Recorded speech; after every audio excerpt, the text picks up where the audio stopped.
ગુજરાત વિધાનસભામાં પ્રશ્નોત્તરી કાળ દરમિયાન ગીર સોમનાથના ધારાસભ્ય વિમલ ચુડાસમાએ સરકાર પર આરોપો લગાવ્યા છે।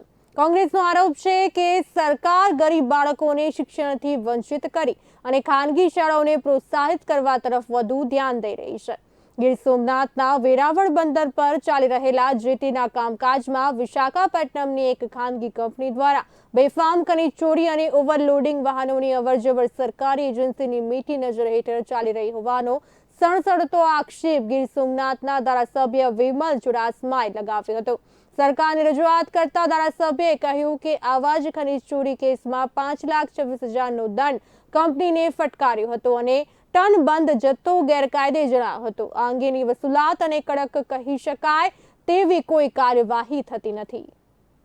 આજે જે પ્રશ્નોત્તરી હતી એમાં મારો પ્રશ્ન નંબર 13 હતો। ત્યારે મારે પૂછવામાં આવ્યું કે શિક્ષણ પ્રધાનને કે ટેટની પરીક્ષા ક્યારે ક્યારે લેવામાં આવી, કારણ કે એની પહેલાં વિદ્યાર્થીઓ દ્વારા અવારનવાર આવેદનપત્ર આપવામાં આવેલું હતું અને ત્યારે મને જવાબ દેવામાં આવેલું કે ટેટની પરીક્ષા 13/12/2023ના રોજ અને 16/4/2023ના રોજ લેવામાં આવેલું। મેં બીજો પ્રશ્ન એ પૂછેલો હતો કે આ પરીક્ષામાં કેટલા લોકોએ ભાગ લીધેલો હતો, ત્યારે જવાબમાં એવું કે 73,281 પરીક્ષાર્થીઓએ ભાગ લીધેલો અને 2,769 પાસ થયેલા હતા।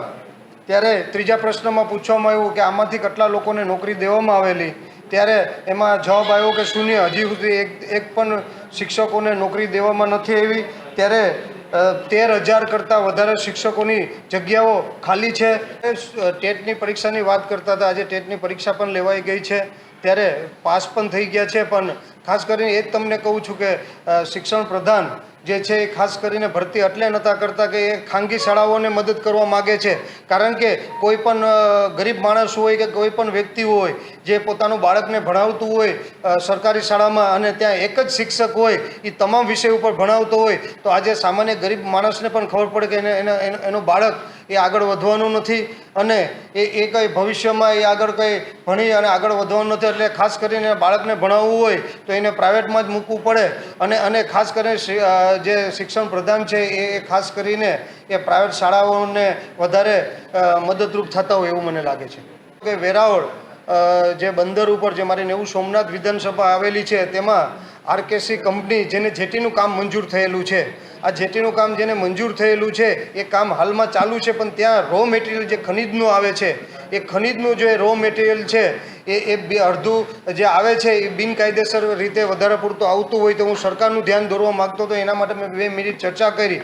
મેં સરકારને ત્યાં વાત કરેલી કે જે જેટીનું કામ ચાલતું હોય તેમાં વધારે પૂરતો ખનીજના રો મટીરિયલ જેમ કે રેતી, કાળા પથ્થરોની જરૂર પડતી હોય છે મોટા પ્રમાણમાં।